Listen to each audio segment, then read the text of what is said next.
나의 가는 길 주님 인도하시네. 그는 보이지 않아도 날 위해 크게 외치라. 목소리를 아끼지 말라. 내 목소리를 나팔같이 높여 내 백성에게 그들의 허물을, 야곱의 집에 그들의 죄를 알리라. 주 여호와의 영이 내게 내리셨으니 이는 여호와께서 내게 기름을 부으사 가난한 자에게 아름다운 소식을 전하게 하려 하심이라. 나를 보내사 마음이 상한 자를 고치며 포로된 자에게 자유를, 갇힌 자에게 노임을 선포하며 여호와의 은혜의 해와 우리 하나님의 보복의 날을 선포하여 모든 슬픈 자를 위로하되, 나의 가는 길 주님 인도하시네. 그는 보이지 않아도 날 위해 일하시네. 주 나의 인도자 항상 함께 하시네. 나팔은 주로 언제 불렸을까 찾아보니까 하나님의 임재를 나타낼 때에, 하나님께 예배를 드리며 찬송을 드릴 때, 또한 신년의 시작을 알릴 때에, 하나님과의 약속을 새롭게 다짐할 때에, 또 국가적인 위기를 경고하기 위해서 그 외에 여러 가지 목적에 따라서 나팔이 울려 퍼진 것을 볼 수 있습니다. 머지않아 우리 주님께서 이 땅에 재림하시게 될 때에 하나님의 나팔이 믿는 자나 믿지 아니하는 모든 사람들이 그 나팔 소리를 듣게 될 것입니다. 나팔이 시대적 상황에 따라서 다양한 목적으로 나팔수에 의해서 백성들에게 크게 울려 퍼졌듯이, 이 시대의 복음의 지킴이들, 곧 모든 그리스도인들이죠. 특별히 지정한다면 목회자들, 또한 기독 언론, 그래서 목회자나 기독 언론, 이런 나팔수들이 시대를 살아가는 그리스도인들에게 신앙과 삶의 바른 기준과 사명적인 과제를 알려줄 뿐만 아니라 교회와 교계가 처해 있는 위기적인 상황을 분명하게 알려주는 그런 역할도 감당해야 될 것을 말씀해 주고 있습니다. 오늘 본문은 두 가지의 말씀을 우리에게 가르쳐 주고 있습니다. 복음의 나팔수는 성령의 기름 부음을 받은, 곧 성령 충만함을 받은 자가 되어져야 된다. 주 여호와의 영이 내게 임하셨으니 여호와께서 내게 기름을 부으사 그랬어요. 기름 부음을 성령의 충만함으로 이해해야죠. 여기서 내게 임했다고 하는 것은 나는 이사야 선지자, 당시의 선지자를 말하지만 예언적인 측면에서는 그리스도를 말씀하고 있습니다. 예수님께서는 이사야서 61장 1절과 2절의 이 말씀을 예수님이 사역을 감당하실 때 누가복음 4장 18절에서 그대로 인용하신 것을 보게 됩니다. 이 내용을 통해서 복음을 통한 구원 사역, 타락한 시대를 향해 경고하고 교정하는 사역, 치유하는 사역을 감당하기 위해서는 모두가 다 사역자들은, 나팔수들은 성령의 충만함을 받아야 된다는 것을 말씀해 주고 있습니다. 예수님께서도 전파하시는 사역, 가르침의 사역, 치유의 사역을 감당하시기 전에 성령으로 기름 부음, 성령의 충만함을 받으신 후에 그 사역을 감당하셨습니다. 하나님이 나사렛 예수에게 성령과 능력을 기름 붓듯 하셨음에 그가 두루 다니시며 선한 일을 행하시고 또한 마귀에게 눌린 모든 자를 고치셨다. 그렇게 말씀하십니다. 목회자나 기도 원론의 기본은 말씀을 전하거나 기사를 작성하기 전에 가장 중요한 것은 먼저 성령 충만함을 받아야 된다. 우리가 성령 충만에 대해서 설교도 많이 하고 또 이야기도 많이 하지만 실상은 성령 충만하지 않은 상태에서 우리가 말씀도 전하고 사역도 하고 그래서 인간 냄새가 참 많이 나게 되고 하나님의 뜻을 거스리는 그런 일들이 많이 있게 되는 것입니다. 내가 성령으로 충만하면 하나님께서 지혜와 총명을 주셔서 하나님의 마음과 생각을 알게 해 주시며 영적 분별력과 자제력을 갖게 되어서 내 뜻과 내 고집, 내 주장, 내 논리, 내 유익을 추구하지 않고 하나님의 뜻을 이루는 도구로 쓰임을 받을 수가 있습니다. 내가 성령으로 충만하게 되면 하나님의 뜻이 분명해지고 모든 일에 있어서 담대하게 됩니다. 그리고 사람들의 눈치를 보지 않고 타협하지 않습니다. 불의한 거래도 하지 않습니다. 미혹의 영에 속지도 아니하고 모든 일에 사람을 기쁘게 하기보다는 하나님을 기쁘시게 하는 그런 자들로 쓰임받을 수 있습니다. 또한 성령 충만함을 입은 복음의 나팔수는 아름다운 소식의 전달자가 되어야 합니다. 세상에는 마음이 공허한 사람들이 얼마나 많습니까? 마귀에게 사로잡혀 고통당하는 자들이 얼마나 많습니까? 세상 것에 얽매여 사는 사람들이 너무 많습니다. 마음의 상처를 입어서 외롭게 고독하게 사는 사람들도 적지 않습니다. 그들에게 복음을 통한 믿음의 부유함을 심어주고 참된 해방, 위로와 격려, 주의 은혜의 소식을 전하는 그런 전달자들이 되어질 때에 성경은 이렇게 말씀합니다. 바로 그런 사람들이 여호와의 제사장이다. 그런 사람들이 바로 하나님의 참된 봉사자들이라. 그런 자들이 바로 하나님께 복을 받은 자라. 그렇게 인정을 받게 된다 말씀하셨어요. 복음뉴스의 김동욱 목사님이 평생 건강과 성령의 충만함을 입어서 이 시대에 맡겨진 복음사역과 언론의 사명을 잘 감당하시어 자랑스러운 기도 언론으로 오래오래도록 쓰임받으며 하나님께 영광 돌리시기를 주의 이름으로 축원합니다. 성령 충만한 복음의 나팔수들은 죄와 비신앙에 대해서는 단호하게 지적할 수 있어야 됩니다. 기쁨의 소식, 위로의 소식, 슬픈 소식 전해야 되지만 죄에 대해서는 비신앙과 사이비에 대해서는 단호하게 지적할 수 있는 그런 담대함이 있어야 될 것입니다. 오늘 말씀 보니까 크게 목소리를 높여 나팔같이 외치라 그랬어요. 나팔을 부르려고 한 게 아니에요. 나팔과 같이 나팔 소리는 크잖아요.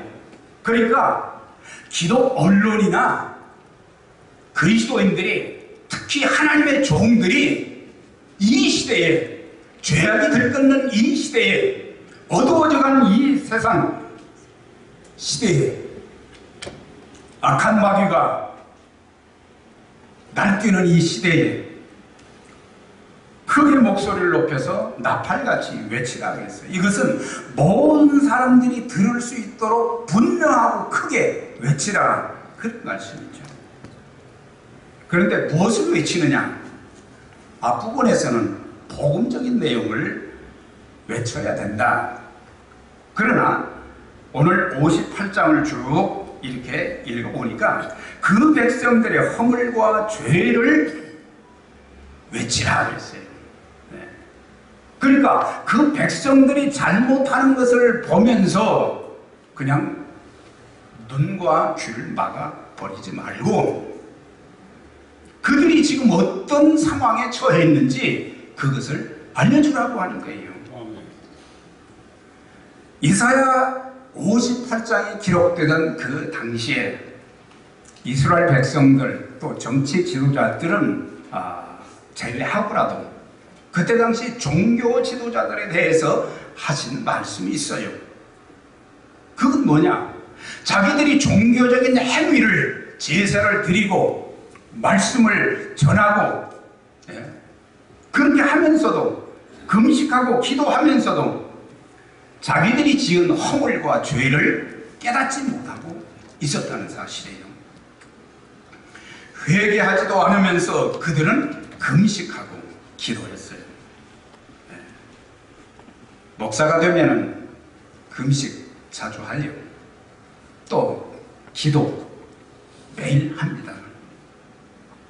신앙생활에서 금식과 기도는 참 중요합니다. 금식과 기도를 통해서 하나님의 능력과 은혜를 체험하고 하나님의 사역을 어려운 가운데도 믿음으로 어떤 고통도 감내하면서 그런 사역을 감당할 수 있는 원동력이 되어지지만 그러나 그들은 금식하고 기도하면서 특별히 종교 지도자들이 자신들의 이권을 빼앗기지 않기 위해서 서로 논쟁하고 다투며 서로 주먹으로 치고 싸우면서 금식하고 기도했다는 것은 이건 종교 행위를 반복했다는 그런 얘기입니다. 그때 종교 지도자들에게만 주신 말씀이 아니고 오늘 우리들에게 이 시대의 교회와 교회들에게 주시는 또 기도 언론들 또 목회자들에게 우리의 모습을 다시 한번 살펴볼 그런 기회를 주는 것입니다. 자신들의 잘못된 삶의 행위를 고치지도 않고 헐벗고 가난하고 고통 가운데 있는 사람들에게 선은 행치 않으면서 금식하고 기도했다. 그것만 자랑했다는 얘기예요. 얼마나 그 시대에 종교 지도자들이 종교 행위에 습관적인 그런 신앙생활을 했는가, 그걸 단면으로 보여주고 있어요. 죄의 회개와 고침, 사랑이 없는 자들의 금식 기도는 절대 흉악의 결박이나 멍의 줄을 풀어줄 수가 없습니다. 변화도 없고 고침도 회복의 역사도 절대 일어날 수가 없습니다. 왜 그렇습니까? 허물과 죄를 회개하지 않고 종교 행위만 계속 매일매일 반복했기 때문입니다. 교회에서는 하나님 말씀을 전하고 거룩하게 기도하지만 밖에만 나가면 욕설이 난무하고 비판하고 싸우는 일도 이제는 근절이 좀 되어져야 합니다. 문제는 일반인들 뿐만 아니라 목회자들, 교회 중직자들까지도 허물과 죄를 지적하는 그것을 참 싫어합니다. 저 같은 목사들도 잘못한 것을 지적하면 기분 나빠가지고 그러는데 기분 나쁠 것이 아니에요. 하나님의 성령께서 다양한 방편을 통해서 나에게 말씀해 주신다는 사실을 깨닫고 이것이 하나님 앞에 바로 설 수 있는 기회다. 하나님의 은혜를 받을 수 있는 기회다. 하나님의 축복을 받을 수 있는 그런 기회다. 하나님 앞에 더 붙잡혀서 귀하게 쓰임받을 수 있는 기회다. 그렇게 여겨야 되는데 싫어하는 거예요. 그래서 교회에서 죄에 대한 설교, 심판에 대한 설교, 지적하는 설교는 이제 오래전에 사라져 가고 있습니다. 죄는 암덩어리와 같아서 사람에게 고통을 주며 망하게 만듭니다. 암덩어리가 있으면 어떻게 해야 돼요? 건강을 되찾을 수 있게 해서는 그것을 잘라내야 되죠. 얼마나 아프겠어요. 사람과 교회를 살리기 위해서 죄와 잘못된 삶과 행위를 지적할 때 당시에는 쓰리고 아프지만 회개하면 나중에 큰 은혜, 큰 복이 되기 때문에, 그래서 죄와 불의, 비성서적인 신앙과 잘못된 행위에 대해서는 담대하게 돌아설 수 있도록 경고해야, 권면해야 참된 하나님의 종들이고 참된 언론입니다. 나팔수 곧 목회자나 기독 언론은 나팔수의 역할에 충실해야 됩니다. 언론의 역할을 세 가지로 줄여서 얘기하죠. 신속, 그 다음에 사실, 공정, 신속한 것. 신속한 것도 중요하지만 더 중요한 것은 뭡니까? 사실에 근거한 내용이에요. 사실에 근거한 내용. 편중되지 않는 기사의 공정성, 큰 교회, 작은 교회, 큰 기관, 작은 기관 모두에게 공정해야 된다. 또 단순히 소식을 전하는 차원에서 벗어나 이단과 이제 비진리에 대해서는 단호함이 있어야 된다는 것입니다. 사람을 기쁘게 하라, 하나님을 기쁘게 하라. 내가 사람을 기쁘게 하는 것이었다면 나는 그리스도의 종이 아니다. 그런 각오를 가지고 비진리에 대해서는 단호하게 대처를 해야 되고, 성도들의 신앙 성숙을 위해서는 성경적인, 바른 성경적인 이해와 바른 신앙의 기준도 알려주며, 때로 교계나 교회, 기관의 비리 등을 이거 보도하지 않았으면 좋겠는데 어쩔 수 없이 보도를 해야 될 때 갈등이 있습니다. 그때는 한 번 기도하고, 두 번 기도하고, 세 번 기도하고, 주님의 마음을 가지고 교회를 사랑하는, 잘못된 것에 대한 지적과 바른 조언도 아끼지 말아야 할 것입니다. 그리하여 교회의 지도자들과 교계의 지도자들이 잘못한 것을 지적받았을 때는 물리적인 힘으로 대적하려고 하지 말고, 우리에게 이런 부분이 좀 모자랐구나, 겸손하게 받아들일 수 있는 아량과 그런 큰 마음이 필요하고, 또 하나님은 그런 종들을 귀하게 보시고 크게 축복하시고 사용해 주실 줄 믿습니다. 그러나 지적을 위한 지적, 비판을 위한 비판이 아닌 교회를 세우는 입장에서의 건전한 비판이 필요한 것입니다. 그래서 우리 모두가 이 시대에 하나님의 일을 하는 사람들로서 하나님의 종다운 모습, 언론사의 대표 기자다운 언론인의 그런 모습.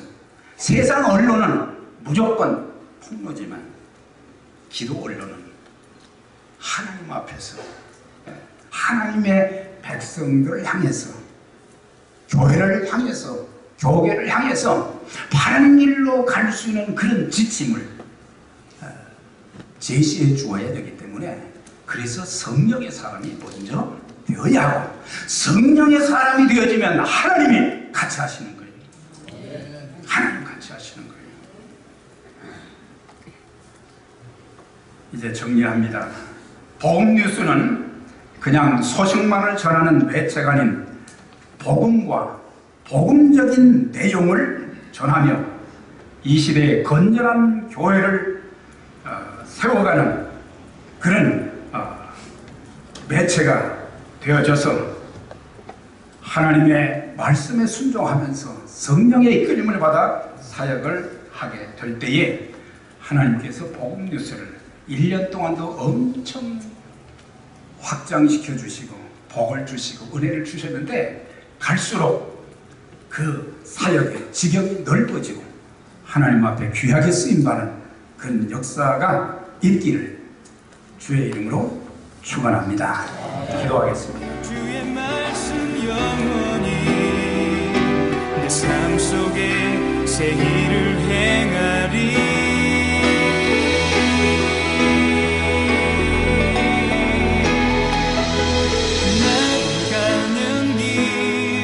주님 인도하시네. 그는 보이지 않아도 날 위해 일하시네. 주 나의 인도자 항상 함께 하시네.